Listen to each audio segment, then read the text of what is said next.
അപ്പോൾ കൂട്ടുകാരെ എല്ലാവർക്കും പുതിയൊരു വീഡിയോയിലേക്ക് സ്വാഗതം. ഇന്നത്തെ വീഡിയോ കൊട്ടിയൂർ വൈശാഖ മഹോത്സവവുമായി ബന്ധപ്പെട്ട് തിരുനെല്ലി മഹാവിഷ്ണു ക്ഷേത്രത്തിൽ നിന്നും കൊട്ടിയൂരിലേക്ക് ഭൂതത്തെ പറഞ്ഞയക്കൽ ചടങ്ങ് നടത്തിയിരുന്നു. അതിനെപ്പറ്റി ഒരു ചെറിയൊരു വീഡിയോ ആണ് ഞാൻ നിങ്ങൾക്ക് വേണ്ടി ചെയ്യുന്നത്. തിരുനെല്ലി നെട്രപ്പാലത്തിന് സമീപത്തുള്ള പുഴയിൽ നിന്നുമാണ് ഈ ഭൂതത്തെ പറഞ്ഞയക്കൽ ചടങ്ങ് നടത്തിയത്. ആ ഒരു ചടങ്ങ് നടത്തിയത് നമ്മുടെ തിരുനെല്ലി ക്ഷേത്രത്തിലെ മേൽശാന്തി EN കൃഷ്ണ നമ്പൂതിരി ആയിരുന്നു.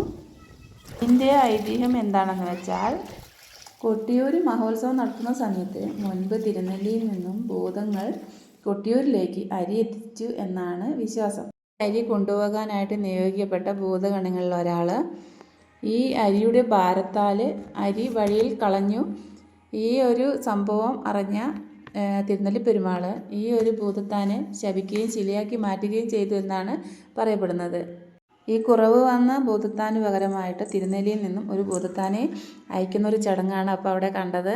അപ്പോൾ അങ്ങനെ അയക്കുന്ന ഭൂതത്താൻ്റെ ഈ ഒരു മഹോത്സവം കഴിഞ്ഞതോടുകൂടി അവിടുന്ന് തിരിച്ചയക്കുകയും ചെയ്യും എന്നാണ് പറയപ്പെടുന്നത്.